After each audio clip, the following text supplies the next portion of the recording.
Dawn broke on June 6, 1944 D-Day. A medic, Ken Moore, plunged into the muddy fields of Normandy, the air already thick with gunfire.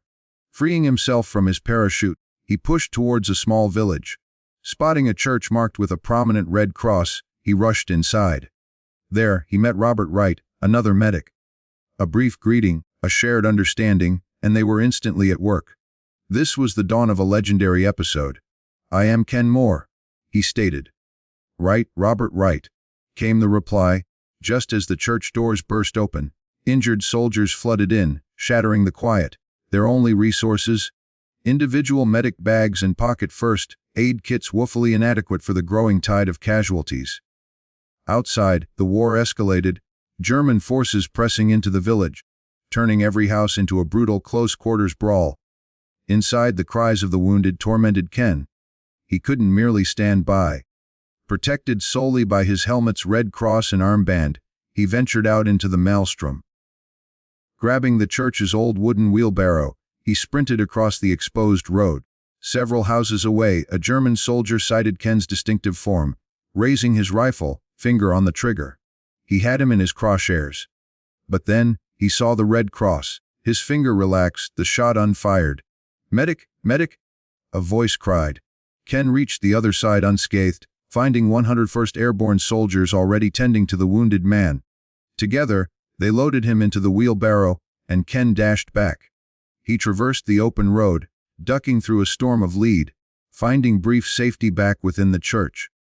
Through hours of contested territory, the two medics repeatedly risked their lives, venturing into the fray to save more injured American soldiers. As evening approached, Ken rushed through the door carrying another wounded man. But this time, a stunned silence fell upon the church. Everyone stared at Ken and his patient, for he wasn't American. It was a German. Ken laid the German onto a pew, calmly administering aid, oblivious to the intense stares. Robert silently approached and, without hesitation, joined him. One by one, the gazes shifted away. No one dared to object. When later asked why he helped the Germans, Ken simply stated, "They were young men, just like us. They were just wearing different uniforms." After that pivotal moment, more Germans found sanctuary and treatment within the church. The work continued until the door violently slammed open. Silhouetted by the evening light stood a German soldier, gun drawn, ready to fire. No one moved. The German's eyes met the medic's, then registered the small group of Germans in the corner. Slowly, he lowered his gun, performed the sign of the cross, and left. Robert exhaled with relief. Recognizing the imminent danger, he gathered all rifles, imposing a strict no-weapons rule. Everyone, regardless of side or rank, was forced to leave their guns at the doorway. With dawn breaking, the 101st Airborne received orders to retreat. Their superior officer arrived, warning Robert and Ken that they couldn't take the wounded. Ken and Robert exchanged a look. Their decision was resolute. They would both stay. As Germans reclaimed the village, they, too, began bringing their wounded to the church, seeking help. The church quickly became full, the floor used for patients. Those not expected to survive the night were given spots closest to the altar.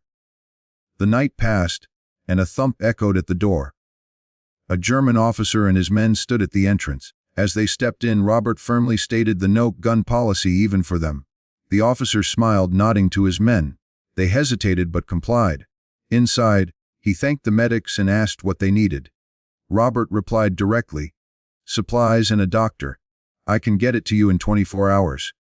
The officer promised. The pair shook hands, a remarkable gesture of respect amidst war. The officer departed. By midday, the fight resumed.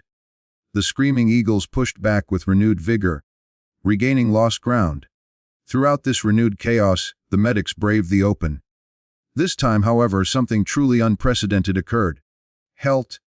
Wherever and whenever these two men appeared, the battle would miraculously cease, allowing them safe passage. The Americans reclaimed the town house by house. With the German retreat, mortar shells began to fall. A crash of glass, then a chilling thunk, as a mortar rolled across the church floor. By some miracle, it was faulty. Had it exploded, the entire church would have been obliterated. Robert quickly picked it up and hurled it back out where it came from. Suddenly, A barrage of bullets pierced the church's windows, showering glass over several wounded men. Robert peeked out, spotting a Sherman tank firing its Hull machine gun. He rushed out to stop it, only to find a 101st soldier had already intervened. An American lieutenant arrived, demanding access to the church steeple for an observation post. Ken point blank refused. "You can't do that." The lieutenant confidently invoked his rank, expecting compliance, but Robert stood firm alongside Ken. This church was a sanctuary for the injured, he declared, and it would not be weaponized. Over 3 harrowing days and 2 sleepless nights, they tended to over 80 people. All but 2 would live to see another day. The church still stands today, a testament to their extraordinary courage. A monument honors the medics' actions, and multiple stained glass windows commemorate them and the liberating forces. The most poignant reminders are the pews, still bearing the faint stains of that fateful day.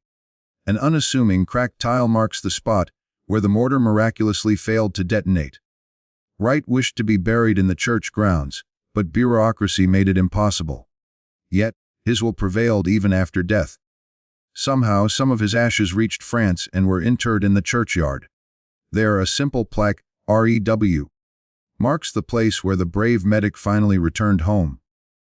If this remarkable story moved you, please consider subscribing to our channel for more journeys into history. Your support helps us share these vital narratives. Thank you for watching.